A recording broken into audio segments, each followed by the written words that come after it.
Evolution is a term to define only one organism, and that's the self. The self is the universe. The self is the Alpha and Omega, God and infinity. And that's the only thing that evolves, because we are all part of the self. Nothing goes through an evolutionary process alone, or without direct benefit to the whole. So when you begin to think that there's this controlling elite, this controlling hand behind the curtains leading the planet to destruction, when you think the end is near, the apocalypse, Armageddon, and when you think we as a species are doomed, it is not they, it is you that brought this about. And for a very good reason. You are evolving. Stop blaming everybody and everything else. Quit panicking about global tyranny and natural disaster and pay attention.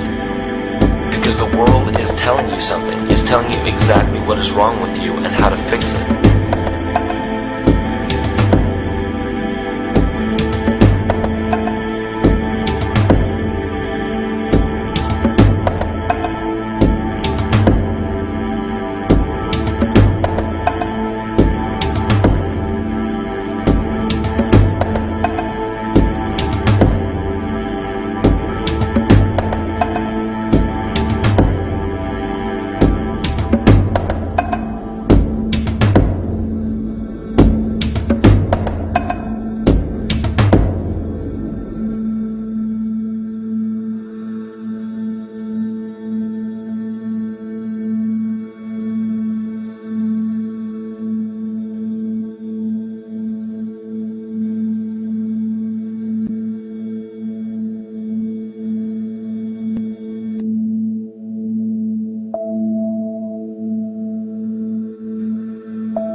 The Earth is believed to have formed 4.6 billion years ago. Within the first 150 million years, it began cooling and releasing gases from the lithosphere, which created the earliest forms of the Earth's atmosphere. Prior to the creation of this atmosphere, the sun's ultraviolet radiation made for uninhabitable conditions. But as the Earth cooled further, water condensed in the atmosphere, and oxygen accumulated, making way for organic compounds. This spawned single-celled organisms, and then plant life. And down through time, the evolutionary chain continued. And then we arrive at a species that does not seem to fit as well as the rest. Homo sapiens' gestation period of 9 months mimics the 3.8 billion year evolution of all life on Earth. The human embryo repeats the evolution of all species. When the sperm and egg unite, this new creation is a single-celled organism. Within hours, this single cell divides and multiplies more rapidly than any other species. 4 weeks later, the embryo begins to develop gills mimicking aquatic life. A few weeks later, it develops lungs and a tail with reptilian appearance. From there, a mammal is recognizable, and then onto a primate form. It then sheds its laguna, which is the embryonic fur, and at last shows the characteristics of a human child. The human body is a community of approximately 50 trillion cells. Everything the body does, the cell does as well. Cells have respiratory and excretory systems. They feed, feel, think, and communicate with other cells. Trillions of cells make up a single organism called the human body, and billions of human bodies help make up the organism we call Earth. The Earth has more similarities with the human anatomy than you may think. Earth has its own electromagnetic generation, just like the human body. Research has found that a direct current of electricity flows through perineural cells found around every nerve in the body. These pathways are called energy meridians and have been used in the practice of acupuncture for at least 2,000 years.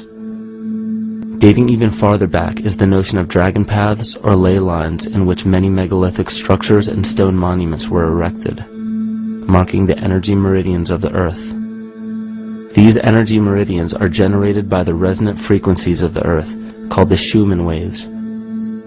Each planetary body has its own resonant frequencies and is determined by the circumference and diameter as well as the speed of orbit and rotation. The Earth's resonant frequency starts at 7.83 Hz and ends with the 7th harmonic at 43.2 Hz, correlating with the 7 chakras. Ultimately, the greatest discovery of our Earth is its consciousness. A visible attribute of consciousness is an energetic field that governs the shaping of organisms. Morphogenesis is a scientific term to explain this very shaping of tissues, organs, and entire organisms. Consciousness is the creative force of the entire universe. It has been given many names such as God, Yahweh, Krishna, nature, the field, and divinity. The entire universe is in fact a single living, conscious organism with complete awareness of itself. The reason why it may seem difficult to comprehend this is because our understanding is typically limited by our language. When we hear the term conscious organism, we tend to anthropomorphize its definition. By giving it human qualities, we mistakenly look past what an organism truly is in the first place. The definition of an organism is any living thing capable of response to stimuli, reproduction, growth and development, and maintenance of homeostasis as a stable whole. Our universe does all of these things. The consciousness of our universe is responsible for the form and purpose that all matter assumes. The Earth's resonant frequencies are a result of its form. These frequencies are responsible for biological rhythms, such as menstrual and circadian cycles, as well as behavioral and emotional patterns. The frequencies are then picked up by the flora and fauna, which are biological instruments that respond to the wave patterns. The wave patterns resonate in the cranial structure of our head and converge in the center of our brain, which is where we find the pineal gland. The pineal gland is believed in many cultures to be the spiritual third eye responsible for intuition. Descartes called it the seat of the soul where mind and body meet. Each individual cell in our body receives an electromagnetic impulse from our central nervous system. They receive the very same impulse that was disseminated to every biological instrument from the earth. An explanation of our conscious universe has been attempted by religion, science, and philosophy. The neglect of biological nature from any organism causes illness.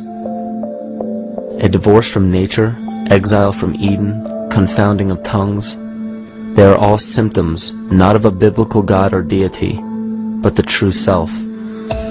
The greatest and only threat to ourselves is a loss of self, the death of our divinity.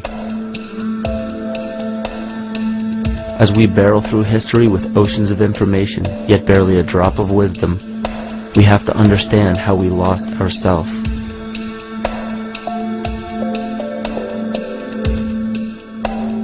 In sacred texts and ancient scriptures left by our ancestors, we find an incredible link between stories of creation, a great flood, the war of the gods, the Messiah dying for the sins of man, end-time prophecies, and similar characters. These correlations show up in myths from cultures that supposedly had no contact with one another due to distance in geography and time. The common thread we find that connects all of mythology has its roots in the stars. One of the most revealing accounts is the battle of the gods in heaven and the ensuing flood. In the Bible, Lucifer rivaled the Lord and was defeated and cast down to earth. In the creation myth of the Enuma Elish, we find a similar story of Tiamat being defeated by Marduk and cast down to the abyss of Apsu. In chaos, Tiamat, the mother of them both, Apsu and Tiamat's waters were mingled together, meaning that the chaotic waters of Tiamat were somehow mixed with the sweet waters of Apsu. Apsu was the Sumero-Akkadian god of the abyss beneath the earth. Tiamat, also known as Lucifer, was known as a serpent or dragon and was defeated by Marduk. Marduk was the father of Nebo or Mercury, and Mercury is the same mythological character as the Zoroastrian Mithra, the Egyptian Hermes Anubis, and the Gnostic Hermes Christos. The most recent version of Mercury, however, is the Archangel Michael in the Bible, who defeated Lucifer and sent him to the abyss of the earth, or hell. This story is steeped in astrological significance in the Bible and in many other ancient scriptures. This leads to an event in history that is recorded by many researchers regarding the cosmic upheaval and historic deluge.